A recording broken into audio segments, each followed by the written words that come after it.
ይሄ የምትመለከቱት ኮምፒውተር እንደዚህ አይነት ኮምፒውተር አይቻላቅም። አዎ ምክንያቱም ይሄ ኮምፒውተር እጃችን ከገባ የዓለም መጥፊያ ነው የሚሆነው።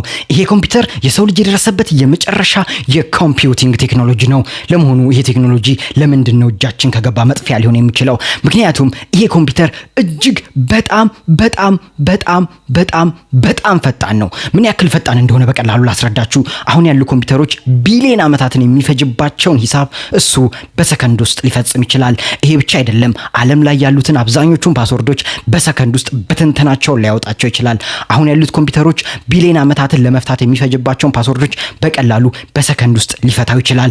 ይሄን ያህል ከፍተኛ አቅም ያለው ኮምፒውተር ነው።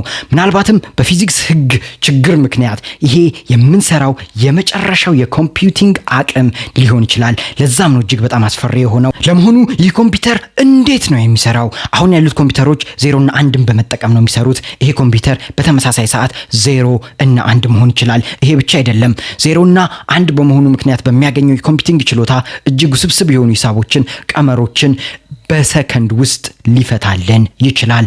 ይህን ያህል እጅግ በጣም ፈጣን የሆነ ኮምፒውተር ከሆነ ለምን ልንጠቀምበት እንችላለን? ቀላሉ መልስ ለበርካታ ነገሮች። አሁን ኤአይ ምን ያክል ፈጣን ሆኖ አስደምሟቸዋል። ከዚህ ኮምፒውተር ጋር ከተቀናጀ ምን ያክል ፈጣን ሊሆን እንደሚችሉ አስቧት። አሁን ላይ ምን ያክል በጣም በርካታ አደገኛ በሽታዎች አሉ። ካንሰር፣ ምናልባት ካንሰርን ለመፍታት ይሄ መሳሪያ በእጅጉ ሊያግዘን ይችላል። ምክንያቱም ካንሰር በሴል ደረጃ የሚከናወንና እጅግ በጣም ውስብስብ የሆነ በሽታ ነው። በጣም በርካታ ሴሎች በሰውነታችን ይገኛሉ። ከዛ ውስጥ አንዷን ሴል አግኝቶ መመርመር እና ካንሰርን ማዳን እጅግ በጣም አስቸጋሪ ነው። በዚህ ኮምፒውተር ግን እያንዳንዷን ሴል በሞለኪውለር ደረጃ ሲሙሌት በማድረግ በቀላሉ ካንሰርን ልንፈታ የምንችልበትን እድል ያጎናጽፈናል። ታዲያ ስለዚህ ኮምፒውተር ምን ታስባላችሁ? ይሄ ኮምፒውተር በእጃችን ከገባ ምን ልናደርግበት እንደምንችል አስቡ። እናንተ ምን ታደርጉበታላችሁ? ዓለምን ታጠፉበታላችሁ ወይስ ዓለምን ታድኑበታላችሁ?